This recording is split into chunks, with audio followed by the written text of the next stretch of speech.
Siddharth sir, supreme कोर्टामध्ये आज हे प्रकरण मेन्शन केलं गेलं अजित पवारांच्या वतीनं, सुनावणी झालेली नाही पण मेन्शन केलं गेलं प्रकरण. नेमकं काय? शिवसेना आमदार अपात्रता प्रकरण आणि राष्ट्रवादी आमदार अपात्रता प्रकरण हे अनुक्रमांक 7 आणि 7.1 ला आज सरन्यायाधीशांसमोर होतं. पण अनुक्रमांक 1चं जे टॅक्सचं प्रकरण आहे ते पूर्ण दिवस चालणार होतं. त्यामुळे हे दोन्ही प्रकरणं मेन्शन केले गेले. सरन्यायाधीशांनी राष्ट्रवादी आमदार अपात्रता प्रकरणात सांगितलंय की अजित पवार आणि त्यांचे 41 आमदार त्यांच्यासह त्यांनी 3 आठवड्याच्या आत उत्तर द्यायचं आहे जयंत पाटलांच्या पिटिशनवर. 3 आठवड्यानंतर राष्ट्रवादीमध्ये डेट दिली जाईल. आणि शिवसेनेबाबतीत त्यांनी एक इम्पॉर्टंट संकेत दिलेला आहे. त्यांनी सांगितलेलं आहे की शिवसेना प्रकरणात हे जुनं प्रकरण आहे आणि एकनाथ शिंदे आणि त्यांच्या 39 आमदारांनी त्यांचे उत्तर पण सादर केलेलं आहे. तर शिवसेना प्रकरणात दोन्ही साईडच्या वकिलांना कंपायलेशन तयार करून सादर करण्यात सांगितलेलं आहे. आणि पुढच्या तारखेला, ती पुढची तारीख अजून आलेली नाही आहे, 3 ते 4 आठवड्यानंतर म्हणजे सप्टेंबरमध्ये शिवसेना आमदार अपात्रता प्रकरण हे ऐकलं जाईल.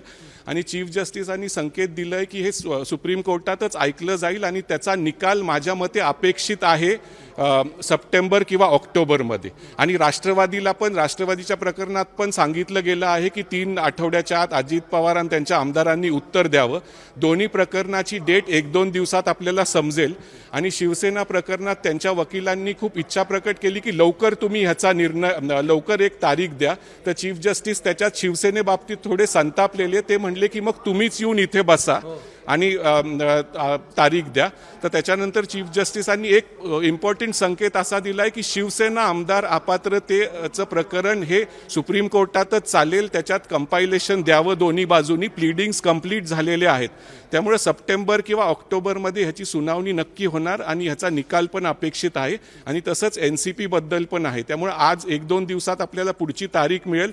आणि जरी आज मुहूर्त लाभला नसला दोन्ही प्रकरणासाठी, तरी सप्टेंबरमध्ये जी तारीख येईल त्याच्यात हे प्रकरण ऐकले जातील आणि निकालात काढले जातील. सप्टेंबरमध्ये जी सुनावणी होणार आहे ती सुनावणी बॅक टू बॅक होईल, म्हणजे ज्या पद्धतीने आता कोर्टाने सांगितलं तशाच पद्धतीचे असेल. जरी हे प्रकरण एकत्र हे बॅक टू बॅकच घेतले गेले आज, फक्त शिवसेनेचं हे जुनं प्रकरण होतं, त्याच्यात प्लीडिंग्स कंप्लीट आहेत.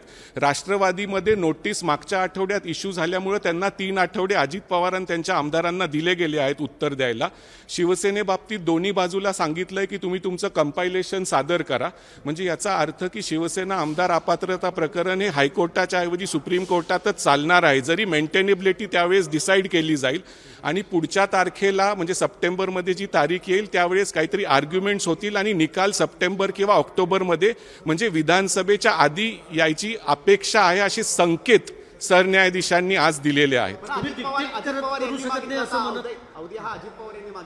नाही, अजित 2 प्रकरणं होते आज, शिवसेना आमदार अपात्रता प्रकरण आणि जे जुनं प्रकरण आहे, आणि राष्ट्रवादी आमदार अपात्रता प्रकरण ज्याच्यात मागच्या आठवड्यात अजित पवारांना सांगितलं गेलं होतं की तुम्ही आणि तुमचे आमदार 4 आठवड्यात रिप्लाय द्या. तर आत्ता त्यांना सांगण्यात आलंय अजितदादांना की तुम्ही 3 आठवड्यात रिप्लाय द्या. आणि शिवसेनेच्या ह्याच्यात सांगण्यात आलंय की आम्ही पुढची तारीख लवकरच देऊ. त्यामुळे हे एखाद्या वेळेस बॅक टू बॅकच ऐकले जातील. पुढची तारीख अपेक्षित अंदाजाप्रमाणे सप्टेंबरमध्ये दिली जाईल आणि त्याच्यात काही ना काहीतरी घडामोड होईल. आज जरी मुहूर्त लाभला नसला पण काही मोठे संकेत सरन्यायाधीशांनी दिले आहेत. आणि आता जी वाट आतुरतेने महाराष्ट्राचे लोक बघत होते ते निकालाकडे आपण चाललेलो आहोत आणि सप्टेंबरमध्ये किंवा ऑक्टोबरमध्ये फार तर फार हा निकाल येण्याची अपेक्षा आहे. कोर्टात शिवसेनेचे वकील ते एकाने बरोबर होते. शिवसेनेचे एक ज्युनियर वकील होते. ते म्हणले ह्याच्यात तुम्ही लवकर, शिवसेनेबाबतीत खूप उशीर विलंब झालेला आहे, तुम्ही लवकर तारीख द्या. तर सरन्यायाधीश तात्पुरते थोडे संतापले होते आणि ते म्हणले की मग तुम्हीच माझ्या जागी येऊन बसा आणि ठरवा. आमच्यावर खूप लोड असतो, आम्ही तारीख देऊ. 1-2 दिवसात तुम्हाला तारीख दिली जाईल. आणि त्याच्यानंतर त्यांनी संकेत दिलेत की शिवसेनेचं प्रकरण ह्याच्यात प्लीडिंग्स कंप्लीट आहेत. म्हणजे एकनाथ शिंदे आणि त्यांच्या आमदारांनी उत्तर दिलेलं आहे. दोन्ही साईडच्या वकिलांना सांगितलंय की तुम्ही एक कंपायलेशन तयार करा, तुमच्या आर्ग्युमेंट्सचं आमच्या समोर द्या. ह्याचा अर्थ असाच होती, पुढची जेव्हा तारीख येईल सप्टेंबरमध्ये त्यावेळेस ह्याच्यावर सुनावणी होईल आणि ऑक्टोबरपर्यंत ह्याच्यात निकाल अपेक्षित आहे शिवसेनेबाबतीत. राष्ट्रवादी बाबतीत ही फ्रेश मॅटर असल्यामुळं अजित पवार आणि त्यांच्या 41 आमदारांना वेळ दिला गेला आहे 3 आठवड्याचा अजून उत्तर सादर करायला, आणि ते पण प्रकरण ऐकलं जाईल. आता हे पुढची तारीख, आज दोन्ही एकत्र होते एका पाठोपाठ, पुढची तारीख वेगवेगळी मिळती का एकत्रच ऐकले जातील हे आपल्याला 1-2 दिवसात समजेल. उद्धव ठाकरे यांनाही दिलासा म्हणायचा आजची सुनावणी म्हणजे संकेत तर सरन्यायाधीशांनी दिलेले आहेत. आता एकनाथ शिंदे आणि अजित पवार यांनी हायकोर्टात पण स्पीकरच्या विरुद्ध मॅटर फाईल केलेलं आहे, पण आज सरन्यायाधीशांनी संकेत दिले आहेत की हे मॅटर सुप्रीम कोर्टातच चालतील. आणि जर ज्या अर्थी त्यांनी शिवसेनेच्या बाबतीत सांगितलं एक प्लीडिंग्स कंप्लीट आहेत, कंपायलेशन द्या आणि पुढच्या वेळेस फायनल आर्ग्युमेंट होईल, तारखेची आपल्याला वाट बघावी लागेल.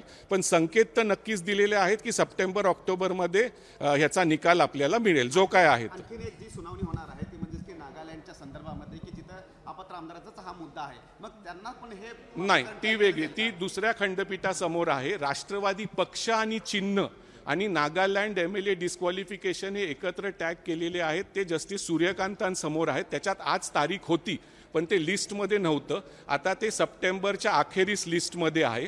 आणि शिवसेना पक्ष आणि चिन्ह हे सरन्यायाधीशांसमोर आहे 14 ऑगस्टला. त्यामुळे ऑगस्ट-सप्टेंबरमध्ये बऱ्याच घडामोडी घडणार आहेत आणि जो निकाल लोकांना वाटतोय दोन्ही बाजूंना तो आपल्याला सप्टेंबर-ऑक्टोबरमध्ये अपेक्षित आहे. विधानसभेच्या आचारसंहितेच्या या पूर्वी निकाल ते मी नाही सांगू शकत, पण विधानसभा आपली तशी, विधानसभेचा कार्यकाळ 26 नोव्हेंबर आहे. सरन्यायाधीश हे 10 नोव्हेंबरला रिटायर होणार आहेत. त्याच्या आत नक्कीच निकाल येईल. तो कोणत्या बाजूनी येईल ते आता नंतरच आपल्याला समजेल. ABP माझा, उघडा डोळे बघा नीट.